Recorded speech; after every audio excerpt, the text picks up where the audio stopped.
Bonjour à tous, je suis François, le mari d'Aude, et dans cette vidéo, je vais vous donner la solution pour régler le problème du débit d'eau qui est trop faible. Alors ce problème de débit d'eau, je l'ai appelé le défaut de la perfection. Pourquoi? Tout simplement parce que les cuves s'emboîtent tellement à la perfection qu'il n'y a plus ce léger espace filet d'air qui doit être présent entre les deux cuves pour permettre un débit d'eau qui soit fluide. Je vous montre. Là ici, nous avons en fait un berquet avec ce défaut de perfection. Donc lorsque on demande de l'eau au berquet, on se retrouve avec plus de pression et un filet d'eau qui est ridicule. Donc là, pour remplir un récipient conséquent, on va y passer des heures. La solution, c'est donc de créer un espace léger entre les deux cuves pour que lorsque l'on demande de l'eau au robinet, il puisse y avoir un système de pression pour que l'eau puisse couler de manière très fluide. Attention, quand je parle de créer un espace entre les deux cuves, il faut vraiment que cet espace soit minime, soit léger. Parce que si on crée un espace trop important, nous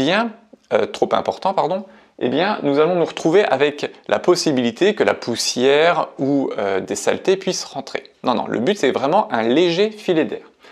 Donc la solution que j'ai trouvée, c'est d'utiliser de la ficelle de cuisine sur laquelle je viens faire des nœuds à plusieurs reprises, comme un chapelet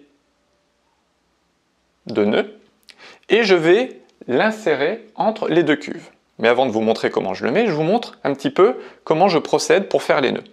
Le but du jeu, c'est que mes nœuds soient de taille assez conséquente. Pour cela, je fais un système de 3 nœuds les uns sur les autres. Je fais passer ma ficelle, premier nœud, et je refais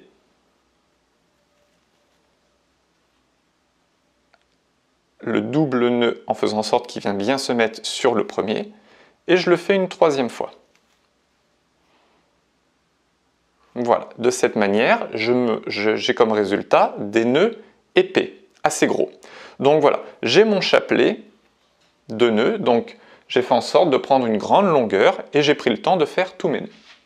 J'enlève donc le couvercle, je prends ma cuve supérieure,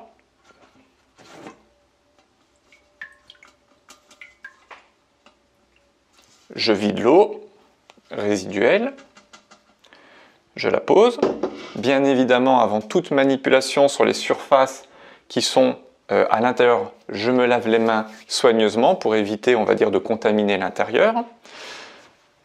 Là, mon torchon propre, je vais essuyer la base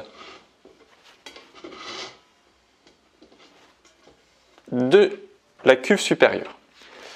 Maintenant, ma ficelle, je vais lui faire un double tour.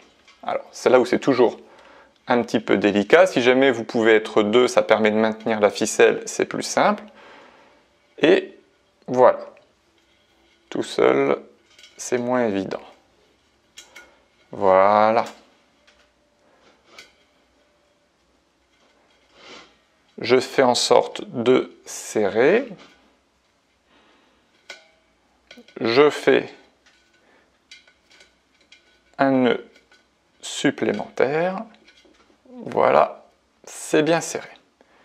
Je remets bien ma ficelle sur la base. Pour une question esthétique, je coupe, hop, la ficelle qui dépasse. Voilà, donc là, ma ficelle que j'ai doublée avec tous les nœuds est fixée, en tout cas est posée sur la base de la cuve.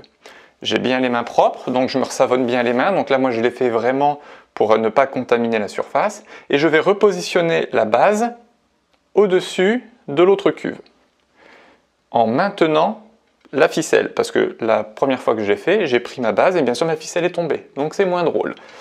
On va donc maintenir la base. Alors, là, je maintiens la base avec la ficelle, ce qui fait que là, je tiens la ficelle et je la positionne au-dessus. Voilà. Je remets mon couvercle. Donc maintenant, nous pouvons voir que la ficelle avec les nœuds crée de légers espaces entre la cuve du haut et la cuve du bas. Donc cette simple solution de ficelle de cuisine de nœuds permet de créer un léger espace entre la cuve du haut et la cuve du bas qui nous permet d'avoir un débit d'eau conséquent. Alors comme quoi, hein, la perfection n'a pas que du bon. Ici dans notre exemple avec Berkey, le fait que les cuves s'emboîtent tellement bien, ça nous crée des petits soucis et il faut donc utiliser cette petite astuce de la ficelle avec ses nœuds pour le régler. J'espère que cette vidéo vous aura servi et je vous dis à la prochaine.